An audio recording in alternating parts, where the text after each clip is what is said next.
Hi, I'm Masaaki Mochizuki. Today, I'd like to talk about the power of people. I'm a teacher at the public secondary school in Hokkaido. I'm from Hokkaido. I grew up in Tomakomai. I went to the College of Technology in Tomakomai. I was an exchange student in New Zealand, and I was an engineer in Iraq during the wartime. This is the Kurdish kids in Iraq when I was there. And this is the oil field in Kirkuk, Iraq. And we lived, and there was a tank like that. So I experienced the air raid alarms and being an air raid shelter. We used air raid shelters like this. I've seen people's death, unfortunate people and children, and poverty. These are orphans in Egypt, and they are happy with the things we brought from Japan. I do believe the Japanese are blessed in material ways, but we had a huge tragedy on March 11th.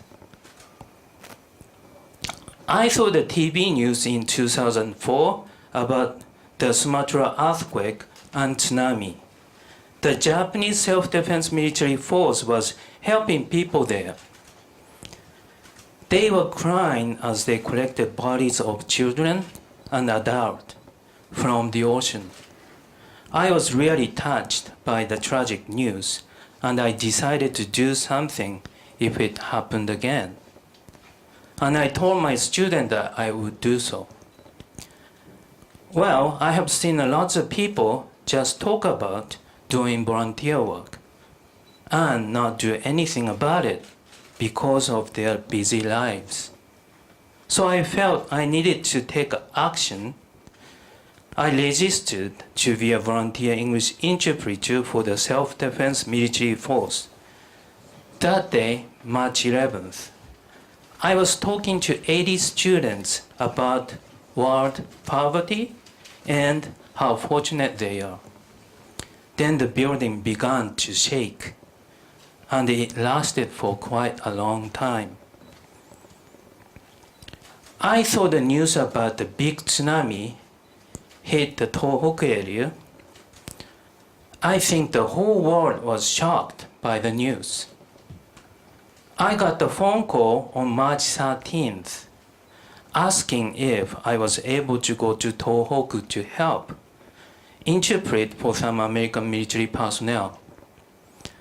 I'm sure you know about Tomodachi Sakusen, but I couldn't make the time to go. So I said I couldn't go then. I was really sorry that I couldn't go, but I knew I was going there. Anyway, I just needed to find the time and arrange the time when I could go for 10 days. And I made lots of phone calls to find a way to go and where to go. I sent a request to the Hokkaido Insider to recruit any volunteers who wanted to join me to go there. There were 4 people who wanted to go with me, but they were worried about radiation from Fukushima nuclear plant. 3 people dropped out. Caleb, who wanted in Niseko, and I, just 2 people, went from Hokkaido. We took a ferry from Hakodate to Aomori, and then we took a tollway from Aomori to Sendai, which had opened a day before. We had to carry gas, water, food, and etc.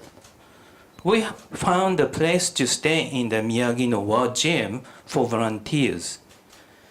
We worked really hard to help earthquake victims and tsunami victims.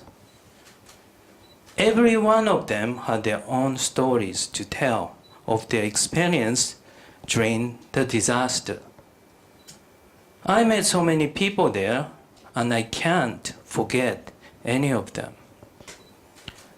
I will share with you some of the stories of the people I met down there. First,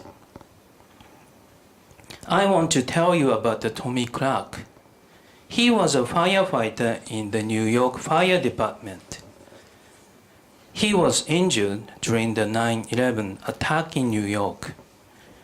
He was a volunteer firefighter after the Haiti earthquake.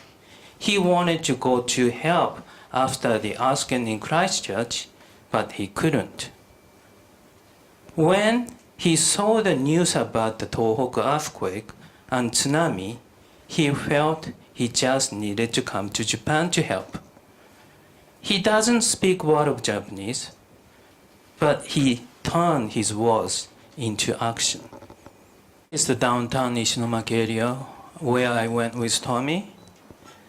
And this is, I think, a school building. This is debris in Ishinomaki. I was really happy to meet him and I interpreted for him. Unfortunately, he was injured in 9/11 and after 20 days of work, his knees couldn't take anymore. So I arranged the bus for him to go back to the airport. I took him to the bus stop and he was able to take one of the buses that were mostly for taking foreigners to Narita. Those who wanted to leave Japan because of the radiation from Fukushima. Tommy Clark was really sad to have to go back to US, but he couldn't help Japan anymore. He wasn't Japanese, and he didn't live in Japan or even close to Japan. We should thank him for people like him, people who came from far away to help. These are volunteers in Sendai, and we had to leave the building on March 3rd, April 3rd, and one of the volunteer leaders stayed in a tent, volunteers from overseas. For 4 days, I went with the volunteer who came with me from Hokkaido and some other volunteers to a farmhouse owned by an old man over 80 years old. We moved a couple of trucks and the combined tractor from his barn. They were not his. They had been washed into his barn by the tsunami. We dug incredible things out of the mud around the house, like big fish, vegetables, photo albums, toys for kids, gas cylinders, beer cans, shoes, imitation saws, almost anything you can imagine. Even a pig washed by the tsunami. We dug out toys like this. And somebody put the door by a house, but I don't know why.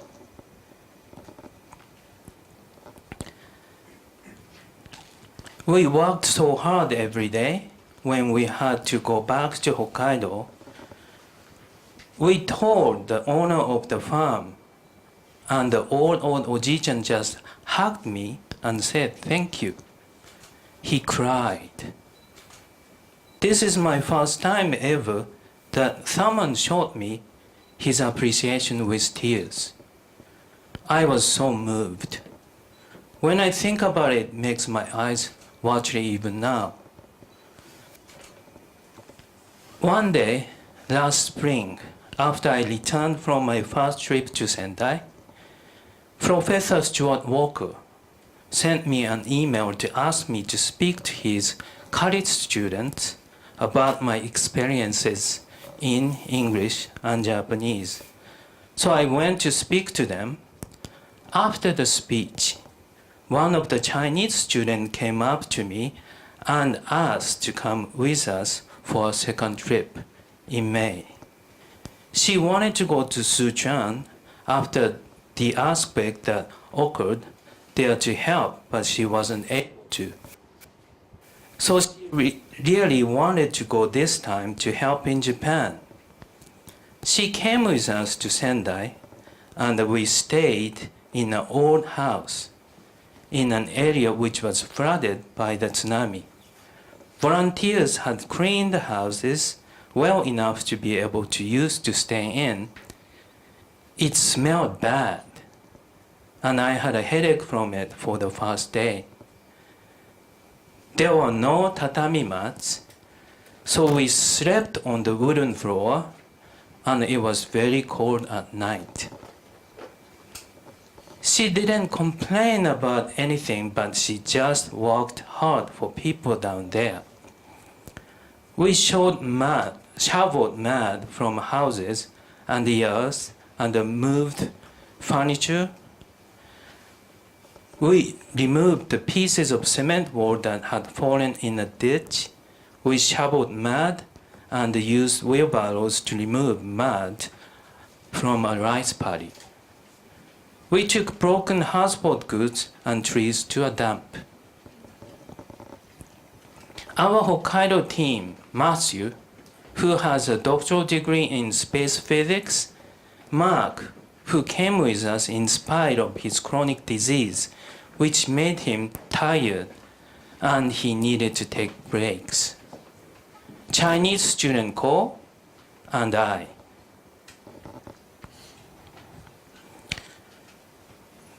This is the river in Gamo area, and the house washed by the tsunami.